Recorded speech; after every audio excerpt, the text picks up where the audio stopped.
ओम विजानम बुद्धिनादिसेवितम कपीत जम्बो प्रचारभूषणम अमात्म स्व विनाशकारिकम नमामि विदेश्वर सापादंजम। सभी उपस्थित बंधुओं, विशेष रूप से बहुत ही दिव्यात्मा की प्रकाश होती थी। मैं इनको 3-4 बार मिला हूँ। अभी उनके पतिदेव का शरीर पूरा हुआ, तभी भी मैं उनको कराया था। तो वो हमेशा से जीवन मुक्त हो गई ऐसी। उनको मैं बोला कि अभी वो चले गए हैं तो आपको दुख होना चाहिए। कहते दुख किस बात का है, दुख क्यों होना चाहिए? बोले मैं दुखी हूँ। बोले भाई मुझे भी जाना है, मुझे पता है।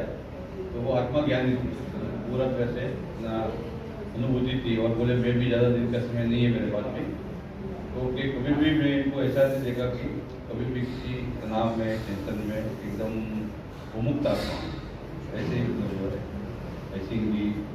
क्योंकि हमारे जो वेद जी है अपने मुकेशानंद गिरी जी, इन्होंने मेरे को बोला कि भाई महाराज माता जी का शरीर पूरा हो गया, एक सन्यासी को घर जाना कि नहीं जाना? तो मैं बोला भाई ऐसा है कि दुनिया में माता जो ऐसी होती है कि पिता का तो हमें पता नहीं है सत्य क्या है नहीं है, परंतु माता सत्य है। जो माँ ने बताया उस पिता को हमने मान लिया है। और माँ ही हमारी सबसे बड़ी जो है दुनिया में। बोले हमारे शास्त्रों में जब मातृ देवो भव, सबसे पहला अगर बच्चे को कोई संस्कार कोई कुछ सीखता है तो वो माँ से सीखता है। तो सबसे पहले उनका भगवान माँ तो जो भी है वो माँ ही होती है।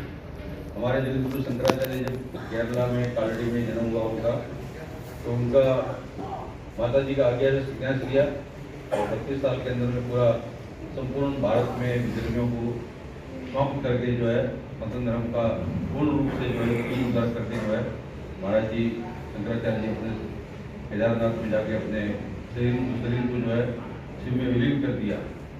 तो ऐसे ही उन्होंने जब माता जी का शरीर पूरा हुआ था वो गांव में गए और पूरा गांव वाले विरोध करने के बाद में भी उन्होंने हमारा माता जी का अंतिम संस्कार किया। पूरे जितने भी अपना 12वां होता है, कोई 13वां होता है, कोई 14वां होता है, कोई 16वीं होती है। कई प्रकार का हमारे वैदिक सनातन धर्म में विधि है।